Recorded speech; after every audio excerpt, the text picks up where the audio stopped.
I mean, if you've been living under a rock, then I guess you haven't heard about the I'm just gonna call it a massacre that happened in Buffalo recently. 18-year-old Peyton Jensen, however you say his name, pulled up in a full body armor plated suit with a automatic rifle. And first he started letting off in the parking lot. And then of course it spewed into the store where multiple people were killed. There was 10 people killed, 13 people hurt completely. 11 of those people were Black. There's videos that have surfaced, news that has come out about manifestos that he's put out, and other news that's come out. You know, this is an interesting topic for various reasons. But what I want to start off talking about is just America in general. Out of all the countries in the world, it just seems like mass shootings seems to be something that is common to that country for some reason. I don't know if it's the ideology or the history of that country or what it is, but there's something in that state amongst the people, and I mean the white people, who have this belief that, you know, they're being replaced by other races, like systemically. Like it's a plan to just get rid of white people, and we are a threat. And in order to subdue this threat, they have to eliminate the threat completely. That ideology, I don't know where it came from. And it's confusing to me because we don't have it here in Canada. Do we have racism? Yes. I don't see it happening in Europe. I don't see it happening in other countries. Even when you talk about China and how they came against Black people during the whole beginning of the pandemic and stuff like that, there wasn't mass genocide happening over there. So what is it about America that this seems to be so predominant? What do you think? Look, these shootings, like the white people who go to predominantly Black neighborhoods and shoot the place up. They go to churches and shoot the place up. Look, you have a problem with people who look like us. I don't get it, but I get it because I understand racism. But what I don't understand is your tactics. You want to eliminate us by killing us. I got news for you, bro. When you go to a church, a grocery store, let's just say, and thank God he didn't, but let's just say he laid them all out. What is that? Like not even a scratch on our population. Secondly, I look at this almost as ineffective as some of the protests that we do, BLM. If you are in so much fear of the Black race taking shit over, why are you going to a Tops grocery store? You know what I mean? The people shopping there probably have less impact in real life than you do. Why not take that to people, Black faces, who can actually impact the white race? You know, what you are willing to die to protect, right? And I just liken it to the protest because some people might look at the protest as pointless and you're wasting your time. Like, do something that's more effective. I'm not saying that, but I'm just saying. To answer your question, why is it why in America? It's because America, and this is kind of goes with my main point, and this is all I'm going to say. I'm going to say this piece, then you can go, then I'll give you my main point. But to lead up to that, America loves guns. America was founded on racism. America was not built by people that looks like this shooter, right?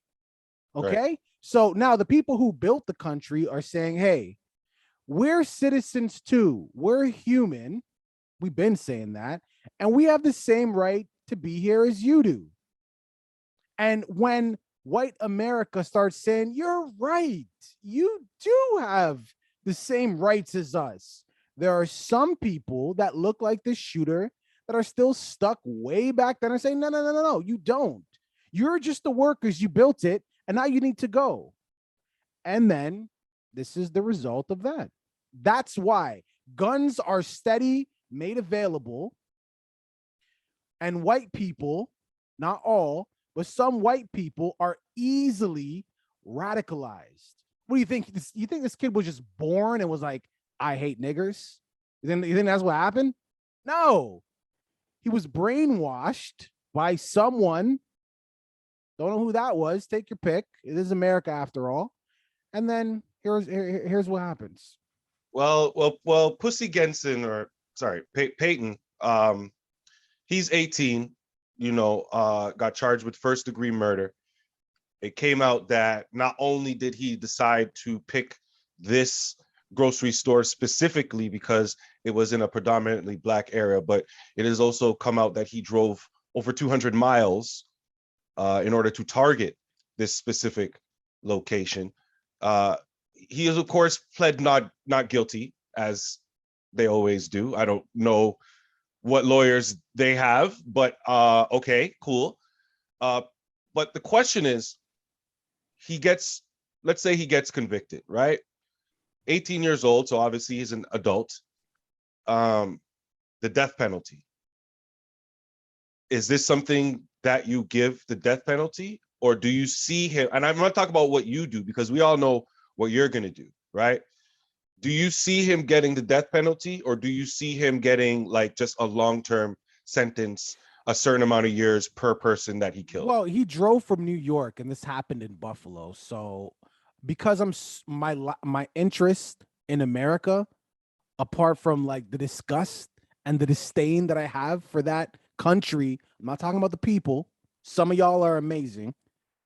Politics, legal system, whatever.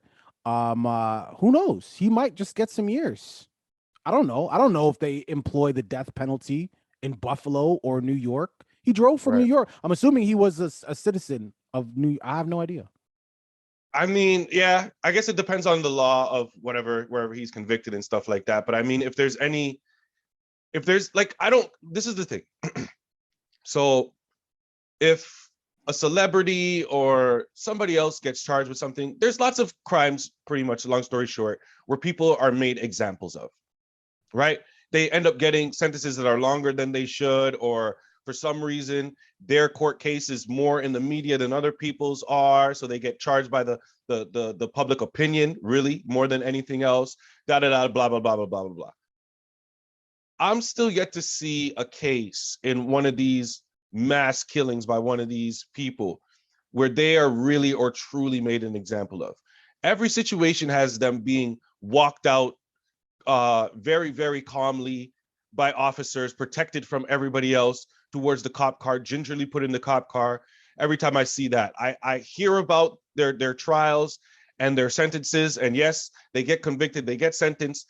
But I understand that in the prison system, a lot of people may feel like, oh, shoot, you send them to prison and, oh, man, they're going to be killed instantly. People are going to come after them. And immediately, no. Because in prison, you have white supremacists in there. When these people go in, they're heroes. So if they hang out with these people, they are protected all the time, and they probably go in there with a high status too. So no, them getting a jail sentence isn't necessarily a punishment for them. And once they do get sentenced, I never hear anything about them after that. I know these things aren't coincidences. I know they're not. But I need to see somebody be made an example of, to show the rest of the United States, Mr. Biden, who wants to make changes for Black people. This is where you step in here and stop saying everything is just leave it to the, no. He's the president. He can't do anything.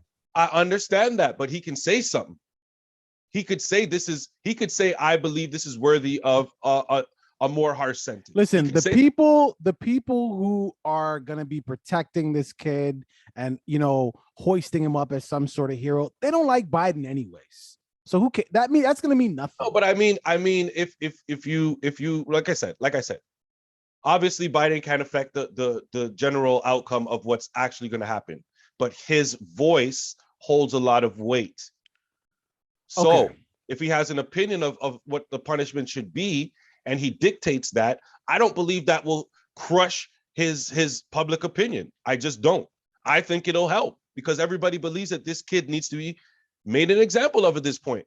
I saw you post something on Instagram, a few stories on your Instagram of the amount of mass shootings that have occurred since what, 2016 or something, I believe it was. Yeah. And there's been over 5,000 people killed since then as a result of mass shootings. It's a problem. It's a problem. You lock people down for a pandemic. This is not equal. People are dying too. Well, look, again, America, there's your real problem. There's your real terrorists. Okay. There's your real terrorists. You remember FUBU, for us, by us? Yeah. Okay, good. That's all I got to say about this thing here. Look, I understand. I'm talking about the black folk now in America. I understand. You built the country. Your ancestors built the country. In your mind, you have, and you do. So let me take that in your mind part out. You have every right to be there just as much as anybody else. Hell, the Native Americans, they got the most right. But, you know, we're not talking about them right now, although they should be in every conversation. But you have every right to be there just as much as the Europeans. But I ask you this question. If you are in a relationship with someone and you bought the house that you guys live in, you paid for your own money, but the relationship you're in, this person is beating the shit out of you. Mentally abusing you, physically abusing you, robbing you, belittling you, any type of abuse you can think of, they are inflicting that on you. Do you stay in this relationship? Better question. Do you stay in the house? Do you try to fight for the house, knowing that even though you bought the house, some twisted legal way, they could take half if they want to? Or do you just leave? Because I look at black people in America in an abusive relationship with not all, but white people in America. And the house is America. Black people built the house with the help of some Asian people, of course. They built the house. But y'all are in this abusive relationship and you keep thinking that they're going to change. When they tell you in this abusive relationship, I'm going to change, I'm going to do better. No, they showed you who they are. They're not going to change. And why would they? You built the house, but they own it now. Why? So I say to you the same thing I say to any men or women who are in an abusive relationship. Leave. It's so funny because I was on my timeline and I seen this black girl in Jamaica looking happy as shit, smiling ear to ear, unimaginably huge smile. And the caption read, "Do you regret leaving America to move to Jamaica?" And then it was big caption, no. And then some Sean Paul started playing. It was funny. But what I'm saying, though, is I'm not saying move to Jamaica. I'm just saying leave. Leave. And people hear that and they're like, my job is here. My family's here. You know, I have cool. You know what you sound like to me? You sound like a person in a relationship that is being abused. I've been with them for so long. We have children. We share. You could make up 100 excuses why you should stay in a relationship with someone who's abusing you. But is the abuse ever going to stop? Can they change? How much examples do you need? Leave. Leave. Could you imagine? And I know this sounds crazy. I know it does. What are you talking about? Leave. All the black people leave America? Really? That's never going to happen. And it's not. But could you imagine for a second? Imagine all the black people left America. And you know what? You know what? Don't answer that. Because I'm not even going to. But just imagine all the black people packed up. We're in May. And by May of 2023, a year, imagine they just all left. They went wherever they wanted to go. But imagine that. That's all I got. I'm leaving that line of thinking to you. That's all you. It's a unique line of thinking, but that's all you. Yeah. That's why I said it. Yeah, but you have a habit of, when you say things like that, we. So I'm glad. I just wanted to make sure that we got that one clear. Or you could keep getting abused. I don't know. Your choice. Well, we'll leave it up. We'll leave it up to Deuce Gang, man. Deuce Gang, what do you think, man? Do you think the mass shootings? First of all, do you think that this pussy Geisen needs to be made? Sorry, I keep messing up his name. They're so close, right? Peyton needs to be made an example of in the court. Do you give him the death penalty? And what do you think he's actually going to happen in reality? Do you think he actually gets a death penalty, or does he just get, 60 years per person or 20 years per person or something like that, man? Leave it in the comments. I want to know what you guys think about this whole thing for sure. Oh, we got one more thing. Yeah, one more thing. When you say leave, is there anybody else you want to leave America? Oh, no. I just want to point out, when you say my line of thinking, it's not. That line of thinking was actually adopted from Malcolm X. Malcolm X was quoted as saying, all right, stop getting your feelings hurt, man. It's okay. You made it. You made the statement. It's your opinion. You don't have to justify it. Just hold it. It's yours. Stand by it, man. Yeah, it is. You don't need Malcolm X to support your statement. So anyways, Malcolm X was quoted as saying, America is a sinking ship. All right. A sinking ship. And if you don't want to go down with the ship, you leave the ship. Is it fair to say, as a generality and as a succinct way to put it, that you believe in segregation of the races? No, segregation is that which is, Mr. Muhammad says that segregation is that which is forced upon inferiors by superiors. Separation is done voluntarily by two equals. You never refer to the Oriental community in which Orientals live exclusively as a segregated community, because they live there voluntarily. Everything there is controlled by them. The economy, the politics, the civic organizations, but the Negro community is referred to as a segregated community because Negroes are forced to live in that community contrary to their will, and they don't control the businesses of their community. They don't control the politics of their community, nor their social life. White man doesn't even come into my attitude. Mr. Muhammad teaches us to love our own kind and let the white man take care of himself.